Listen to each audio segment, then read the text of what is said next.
리저가 신진서 구단에 관련해서 이제 글 쓴 것들을 좀 이렇게 퍼온 겁니다, 제가. 신진서는 아면 이일장의 군자의 도를 보여준다. 이 아면 이일장이 뭐냐면, 이 오청원 구단, 우칭이안 구단이 부채에 그 휘호를 써서 유명해진 글이에요. 아면 이일장. 예, 저도 한때 이 부채를 갖고 있었는데, 이 아면이일장이 바둑용어는 아니고요, 중용에 등장하는 구절이라고 하고요. 저도 정확한 뜻은 처음 알았어요. 군자의 도는 어두운 듯하나 날로 밝아오고 소인의 도는 확연한 듯하지만 날로 사그라진다. 예, 이런 뜻이라고 합니다. 예, 하는데 그쵸, 바둑 칼럼 리스트입니다. 이 정상급 프로 기사인데이었기 때문에 글 자체가 굉장히 뭐랄까 디테일도 좋고, 뭐랄까 속에 이렇게 좀 보면은 이게 멋지다라는 생각이 들 정도로 글을 잘 쓰는 기사거든요. 리저가 글 쓴 겁니다. 이 신진서에 대한 글을 쓴 거예요. 아면일장의 군자의 도를 보여준다. 인성에 대해 말하고 싶은 이유는 아직도 많은 사람들이 인품과 기회는 비례한다고 둘은 뗄래야 뗄 수 없는 관계라고 믿기 때문이다. 이러한 믿음은 지난 수년간 심각하게 도전해왔고 아이와 학부모를 비롯한 기수들 자신마저도 의심했다. 다행히 신진서로 인해 이 믿음이 일시적으로나 회복된 것 같다. 이게 이 중국 그 기사가 쓴 거를 약간 번역해서 이제 올린 거기 때문에 약간은 좀 어색한 부분들이 좀 있어요. 그러니까 이제 그런 내용 같아요. 인품과 기회는 상관없을 수도 있고, 이게 그러니까 그렇잖아요. 실력, 바둑, 성적과 그 사람의 인품. 그런데 다행히 그러니까 바둑만 잘 두면 된다, 뭐 이런 거였는데, 다행히 신진서로 인해 이 믿음이 일시적으로만 회복된 것 같다, 뭐 이런 내용이고요. 누굴 좀 까는 내용인 것 같습니다. 자, 신진서, 이 2000년생 기수라고 돼 있죠. 이 2000년생 기수가 군자의 도를 보여주며 대기사로 성장하여 훗날 바둑을 배우는 아이들에게 기감이 되니 얼마나 다행스러운 일인가. 신진서의 지배력은 적어도 하나를 증명한다. 바둑 AI가 대중화되면서 AI 기수들 간의 수준 차이를 좁혔다는 이론은 거짓이라는 것. 바둑 AI가 대중화되면서 AI가 이 기수라는 거는 이제 프로기사들을 말하는 거죠. 프로기사들 간의 수준 차이를 좁혔다는 이론은 거짓이라는 거. 모든 사람이 AI를 배운다고 비슷한 수준에 도달하는 것이 아니니 중국 기사들은 속지 말라. 모든 사람이 AI를 배운다고 비슷한 수준에 올라가지 않는다. 뭐 당연한 얘기겠죠. 기본적으로 평준화가 된 건 맞아요. 상향 평준화. 이 위에가 되게 비슷해졌어요, 다. 제가 궁금했던, 제가 중계할 때마다 왜 모든 기사들이 똑같이 밥만 먹고 천재적인 기사들이 인공지능으로 공부를 하는데 신진서와는 점점 격차가 더 벌어질까? 왜 이렇게 신진서에게는 백수를 못 버틸까? 뭐 이런 궁금증에 대한 약간의 답이 나와 있습니다. 자, 신진서는 AI로 판단력을 길렀다. 뭐 이제 자세한 설명인데 이런 거 좀 생략하고요. 신진서가 아면 이일장을 구현했다고 생각하는 이유는 그가 정상에 쉽게 오른 것이 아니라 까닭없는 모멸의 잠을 이루지 못하면서도 한 기사의 품격과 기계를 지킨 것에 있다. 무슨 뭐 무협지야 뭐야. 네. 순수 경기의 공리적 관점에서 샤오신 신진서의 약점은 책임감이 너무 강한 것, 승리 우승 기록뿐만 아니라 기사 이미지를 유지하고 업계의 모범을 보여야, 이게 업계라는 게 이제 그 바둑계죠. 바둑계의 모범을 보여한다는 책임감까지 짊어지고 있다. 앞서 샤오신, 그러니까 신진서가 이유 없는 모욕을 당할 때 나는 너무 화가 나서 한국 친구를 통해 샤오신에게 전했다. 중국 기수들에게도 중국 프로기사들에게도 프로기사의 명예를 지키고자 하는 친구들이 많다고. 프로기사라는 직업은 어떠한 생산성 없이 많은 물질적 인센티브를 누리고 있는데 사회에 환원할 줄도 모르고 약자를 배려하지 않는다면 이 직업의 적법성이 사라질 것이다.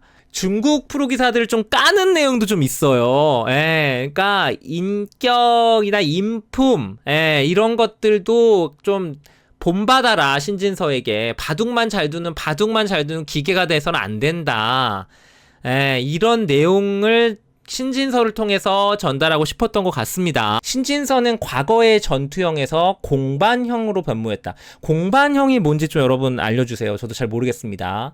현대바둑에서 지배력이 가장 높은 기사는 공반형일 가능성이 높다. 공반형은 종종 치열한 전투 없이 승리로 이어져 상대가 힘을 쓸 곳이 없게 하는 기풍이며 복잡한 계산에 따른 인간의 불가피한 변동을 피할 수 있다. 자, 모든 공반영이 정점에 이르는 것은 아니며 그 대표자는 이창호였다. 과거 이창호가 공반영에서 전투형으로 변한 것은 젊은 기사들의 판단력이 높아졌고 싸움이 빈번했기 때문이다. 공반영 좀 계산을 하는 바둑을 말하는 것 같은데요. 이창호가 과거 이창호 구단이 공반형이었다는 얘기잖아요. 이창호 구단이 나중에 이제 전투형으로 바뀌죠. 신진서가 AI로 가장 향상시킨 능력은 판단력이다. 대부분의 기사가 아직 감각을 익히고 있을 때 신진서는 고급반에 들어갔다. 복잡한 전투 국면에 들어가면 신진서의 승률은 현저히 떨어질 것이고 최근 신진서를 이긴 기사는 그의 전략은 전투를 할 방법을 찾는 것이다. 신진을 이기려면 전투를 해야 된다. 뭐 이런 얘기고요. 복잡한 전투의 특징은 계산 분기가 많은 상황에서 거의 모든 수가 정확해야 하며 한 번의 실수로 승률이 대폭 하락할 수 있다는 것이다. 전투형 기사가 공방형 기사한테 안정적이지 못한 것은 인간 능력의 한계 때문이다. 그러니까 그 얘기네요. 공반형이 좀 형세 판단, 운영형 기사를 말하는 것 같아요. 형세 판단이 되는 계산 능력이 탁월한 그런 스타일. 예. 전투형 기사가 이 형세 판단 뛰어난 계산 공반형 기사한테 안정적이지 못한 것은 인간 능력의 한계 때문이다. 이런 내용이고요. 뒤집어 말하면 모두의 판단력이 비슷해지면 공반류는 사라지고 지배력이 높은 기사는 사라지게 된다. 그러니까 신진서가 지금만큼 압도적일 수 없다는 거죠. 신진서의 높은 승률은 공반류에 의존하면 공반류라고 하네요. 이제는 그의 판단력, 약간 형세 판단 계산 능력을 말하는 것 같죠. 그의 판단력이 현저히 앞서 있기 때문이다. 당장 신진서를 격파하려면 복잡한 전투에 의존해야 하며 기력으로 그를 따라잡으려면 판단력을 끌어올리는 새로운 훈련 방법을 찾아야 한다는 것이다. 이 신진서의 평세 판단이나 계산 능력, 초반 포석부터 이제 어떤 그 판단 능력이죠. 그러니까 막 싸우는 전투 바둑이 아니라 신진서의 바둑은 예전 이창호 구단 같이 모든 수들이 형세 판단과 계산 능력에 의해서 바둑이 진행이 된다. 신진서가 그런 스타일이다라는 얘기고, 그 신진서를 이기려면 지금 현재는 강력한 전투 바둑으로 만들어갈 수밖에 없다. 이런 얘기입니다. 전투가 약하다는 건 절대 아니에요. 어쨌든 신진서를 이기려면 소위 말하는 막싸움, 이 어떤 계산이 잘 안 되는 그런 바둑들 있잖아요. 그러니까 정상적으로 가면 안 되고 말 그대로 5대5 막 이런 그 막싸움을 만들어야만 이길 확률이 높다라는 그런 내용입니다. 그러니까 그만큼 신진서가 높은 경지에 있다라는 내용으로 저희는 보면 될 것 같아요. 지금 우리나라도 지금 아시안컵 훅폭풍이 엄청나잖아요. 지금 전방으로 지금 난리가 났는데, 자, 지금 중국에서도 이번 농심배 훅폭풍이 상당하다고 합니다. 자, 이게 근데 이 아시안컵처럼 완전 수면 위로 올라왔는지, 우리나라 클리스만 감독 잘리고 막 축구협회 난리가 났잖아요. 근데 지금 위빈 감독, 이 중국 위빈 국가대표 감독에 대해서 벌써부터 이제 이러한 글들이 올라오고 있는 거예요. 이게 정식 뉴스는 아닌 것 같고, 칼럼니스트, 이렇게 칼럼이 뜬 거죠. 이번에 이제 이 농심배에 중국이 어떻게 보면은 말 그대로 참패를 당했죠.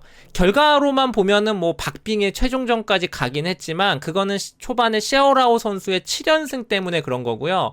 결국은 이 신진서 선수 한 명한테 중국이 자랑하는 5명의 선수가 올킬을 당한 거 아니에요. 그것도 중국 안방에서 올킬을 당했는데, 그러다 보니까 지금 15년째 중국 국가대표 감독을 하고 있는, 장기 집권을 하고 있는 위빈 감독에 대해서 성토가 있다고 합니다. 당연한 거라고 할 수 있어요. 내용이 위빈의 리더십에 대한 논의라고 되어 있습니다. 자, 먼저 7080 후를 이끌고 세계 결승에 진출했을 때 두 가지 에피소드를 이야기해 봅시다. 이게 7080 후가 뭐냐면 70년대 후반, 80년대 후반. 그러니까 80년대에는 구리도 있었고요.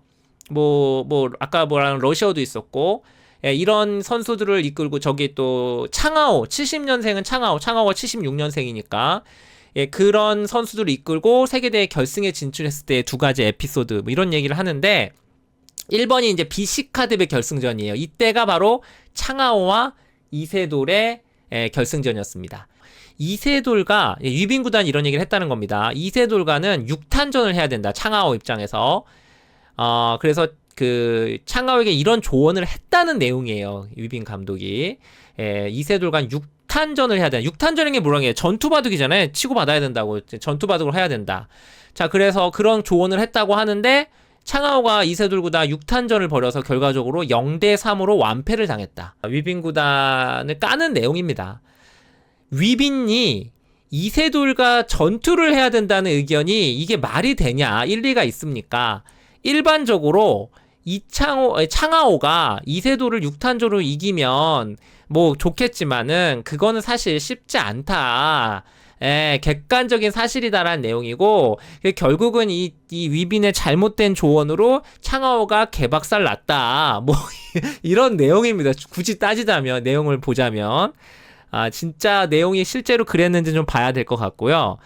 자, 이제 그러면서 이제 위빈 구단이 이런 에피소드가 있었고, 또 삼성화재배 결승전이 있어요. 이거는 이제 시간이 많이 흘러서 아마 2013년으로 얘기를 하는 건데, 그 당시에 이제 중국에 잘 나가던 기사 구리 구단이 삼성화재배 결승전에서 한국의 원성진하고 결승전을 둡니다. 자, 그런데 사실 이때 누구나 구리 구단이 우승할 거라고 생각했어요. 객관적인 전력 차이가 많이 나니까. 근데 이때 원성진 구단이 모두의 예상을 뒤엎고 구리를 이기고 우승을 차지하죠. 이게 원성진 구단의 최고의 커리어입니다, 여러분. 이때 원성진 뭐 최고였죠. 근데 위빈 구단이 이제 결승전이 끝나고 나서 구리를 비판했다고 해요. 구리 구단은 너무 부주의하고 너무 멋대로예요. 자, 여러분 그냥 번역 그대로 하는 거니까 한번 봐주세요. 이것이 패인이며 형세가 우세하고 시간이 우세한 상황에서 저급한 실수를 연발한 것은 용납하기 어렵습니다. 위빈이 이렇게 책임을 지우는 것이 맞냐? 그러니까 선수 탓을 했다 이거죠. 이번에 구리가 패한 게 구리가 부주의하고 너무 멋대로고 시간도 많은데 막 실수했고 이게 구리의 전적인 문제다. 근데 이제 진짜로 구리 이 구단이 패하고 나서 위빈 구단이 중국 언론 기자 인터뷰에서 구리 구단이 너무 부주의하고 너무 멋대로고 이것이 패인이며 시간이 유세한 상황에서도 저급한 실수를 연발해서 이건 구리의 전적인 잘못이다. 이렇게 인터뷰를 했는지 모르겠어요. 솔직히 이렇게 인터뷰를 안 할 것 같은데 하여튼 그런 내용이고요.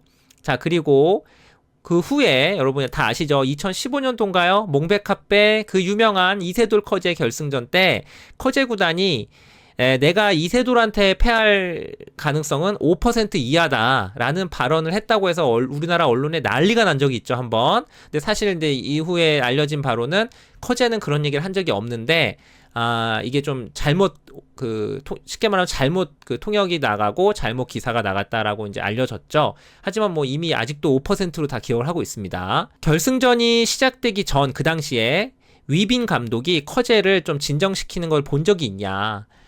정말 힘겹게 이겼고 행운의 승리였다고 봐야 된다. 이때 커제 구단이 3대2로 이세돌 구단에게 이기고 우승하죠. 이때 행운의 승리였고 위빈 감독이 운이 좋았다 이런 얘기죠. 커제의 승리가 감독의 무능, 커제의 승리가 감독의 무능과 과실을 덮었다라는 내용입니다.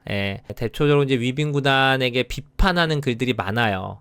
자, 2014년부터 중국 바둑은 90년도 후반생들, 뭐 쉽게 말하는 뭐 많죠. 커제를 비롯한 판팅이, 미위팅, 뭐 누가 있어요? 뭐 장에이지 하면서 90년생이 뭐 엄청 많죠. 뭐 저우루이 하면서 세계대를 돌아가면서 우승하잖아요. 이 90년대생들이 폭발하기 시작하면서 위빈을 구해냈다. 위빈을 구해냈고 썼고요. 이 내용이 재밌어요. 위빈은 인해 전술을 펼치기 시작했고 한국은 고전을 면치 못했다. 이 당시 뭐 세계대회 뭐 10명 이상의 중국 선수들이 우승을 했으니까요. 위빈의 이러한 행복한 삶은 오래 갈 것 같지만 역사적으로 볼 때 하늘의 의지에 먹고 살 생각을 하지 않는 좋은 날은 결국 오래 가지 못한다. 이런 내용이고요. 그리고 이제 위빈은 자신의 지도 원칙도 어겼습니다. 늑대 때 전술을 위해 그는 좋은 규칙과 규정을 확립하고 공정하고 정의로운 환경을 조성하겠다고 다짐한 적이 있는데 이 인플루언서에게 전방위전 베이비시팅 서비스를 제공하고 국내 선수들끼리 세계 타이틀, 여기는 시나오베라고 써있네요. 이때 중국 선수들끼리의 결승전이었죠. 여기는 중국 기자니까 당연히 이제 국내 선수라고 쓴 거죠. 국내 선수끼리 세계 타이틀을 쟁탈할 때 감독이 인플루언서와 전 과정에 동행하는 것은 사상 최초고, 그리고 절에 이 중국의 인공지능이죠. 절의 사용에 있어서도 인플루언서를 위한 별도의 특별 서비스를 제공하는 기발한 관리의 묘수를 사용합니다. 이건 좀 여러분들이 좀 저도 이 내용을 보면서 이게 뭔 내용인지 좀 약간 이해가 안 됐는데 그거예요. 인플루언서, 여기서 말하는 인플루언서는 여러분 커제입니다. 커제. 예, 그리고 이때 시나오베의 결승전 상대가 커제와 중국의 펑리야오예요. 펑리야오. 예. 펑리야오와 커제가 결승전에 만났는데 이때 결국은 커제 구단이 3대2로 우승하죠. 예.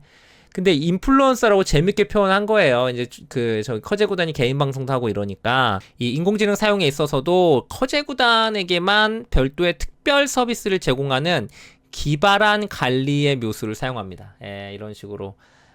이런 내용이에요. 절의 인공지능도 커제 구단에게만 뭔가 특혜를 줬다. 이런 비판적인 기사라고 보시면 되겠습니다. 이게 이제 위빙 구단이 이번 농심배의 그 중국이 올킬을 당하면서 위빙 구단에 대한 이런 비판 기사들이 이제 쏟아져 나올 거예요. 중국에서도.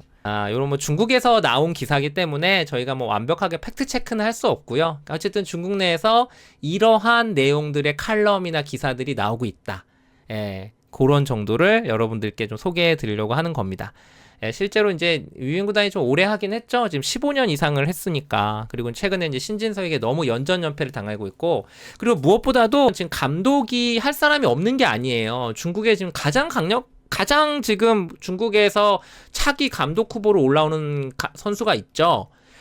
중국의 사실 상징적인 존재입니다. 바로 구리구단이 있어요. 예, 구리구단이 지금 중국에 있기 때문에 뭐 인기나 인지도 뭐 이런 걸 봐도 구리구단은 지금도 중국에서는 굉장히 인정을 받는 기사죠. 여러 가지 면에서 바둑 실력도 최고였고.